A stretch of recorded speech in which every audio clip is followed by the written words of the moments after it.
नमस्कार। आप सुन रहे हैं द बॉलीवुड रेडियो और मैं हूं आपके साथ अनूप आकाश वर्मा। दोस्तों, ये किस्सा गिरीश कर्नाड और शबाना आज़मी का है। ये बात है उस समय की जब साल 1975 में रिलीज़ हुई फिल्म निशांत बन रही थी। ये साल 1974 का था। इस फिल्म की कास्ट में गिरीश कर्नाड, शबाना आज़मी, अनंतनाग, स्मिता पाटिल, अमरीश पुरी और नसीरुद्दीन शाह जैसे मंझे हुए कलाकार थे। हालांकि नसीरुद्दीन शाह उस समय इस फिल्म से अपना डेब्यू कर रहे थे। किस्सा दरअसल दिलचस्प है और फिल्म को श्याम बेनेगल बना रहे थे। फिल्म एक सीन था जिसमें गिरीश कर्नाड और शबाना आज़मी किचन में खड़े हैं, एक दूसरे से बात कर रहे हैं। गिरीश और शबाना ने इस फिल्म में पति पत्नी का किरदार निभाया है। श्याम बेनेगल कैमरे के पीछे से इस सीन को शूट कर रहे थे। वो जो पति पत्नी के रिश्ते में एक मिठास और मोहब्बत चाह रहे थे, वो उसे शबाना और गिरीश के बीच में बनता हुआ देख नहीं पा रहे थे। श्याम बेनेगल चाहते थे कि पति पत्नी के बीच चल रही बातचीत में दर्शकों को बड़े पर्दे पर उनके बीच का रोमांस भी दिखाई दे। शबाना और गिरीश के क्लोजअप शॉट लिए जा रहे थे, पर गिरीश के चेहरे पर जो भाव श्याम बेनेगल देखना चाहते थे वो कई टेक के बाद भी गिरीश नहीं दे पाए। उनके चेहरे पर वो भाव ही नहीं आ पा रहा था। अब कैमरे के आगे गिरीश कर्नाड परेशान और कैमरे के पीछे श्याम बेनेगल बिल्कुल असंतुष्ट। शबाना आज़मी गिरीश कर्नाड की दुविधा को बहुत अच्छे से समझ रही थी। इसी दौरान उन्होंने श्याम बेनेगल को कहा कि चलिए एक रीटेक और करते हैं, इस बार आपको वही परफेक्ट शॉट मिलेगा जो आप चाहते हैं।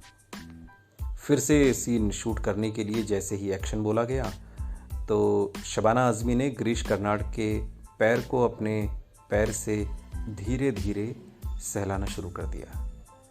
शबाना आज़मी की यह हरकत कैमरे में कैद नहीं हो पा रही थी। क्लोजअप शॉट चल रहा था, शबाना की तरकीब काम आई। इससे गिरीश कर्नाड के तन बदन में जो हलचल हुई उससे श्याम बेनेगल को उनका परफेक्ट शॉट मिल गया। ये किस्सा खुद गिरीश कर्नाड ने अपने एक इंटरव्यू में बताया था। इस इंटरव्यू के दौरान उन्होंने बताया था कि इस रोमांटिक सीन को बड़े पर्दे पर करने को लेकर उनके अंदर एक हिचकिचाहट थी।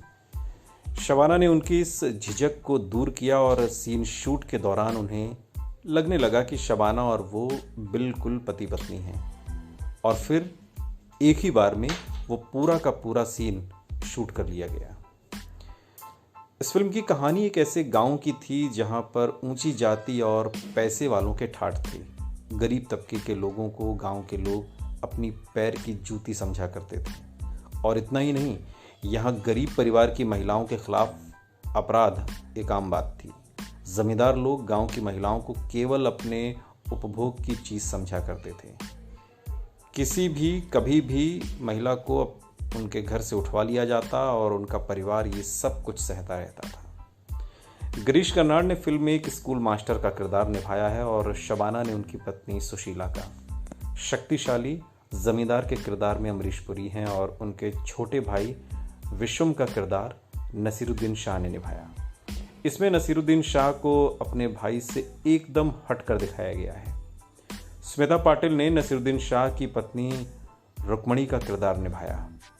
विश्वम को सुशीला पहली ही नज़र में पसंद आ जाती है, लेकिन वो अपने भाई की तरह नहीं है कि किसी महिला का अपमान करे।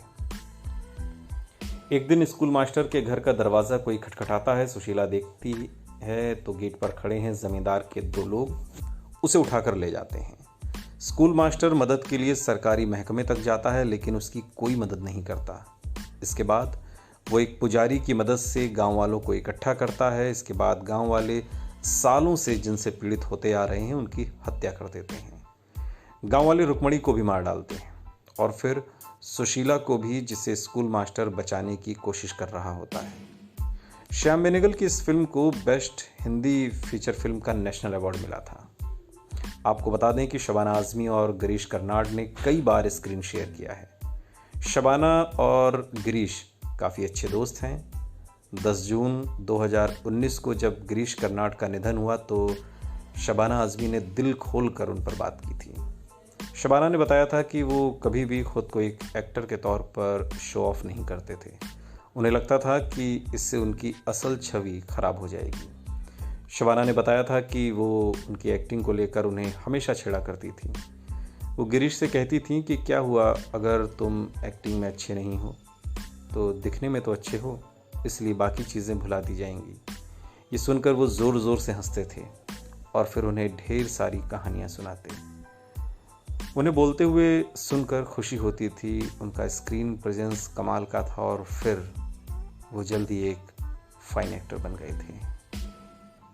सुनते रहिए द बॉलीवुड रेडियो, सुनता है सारा इंडिया।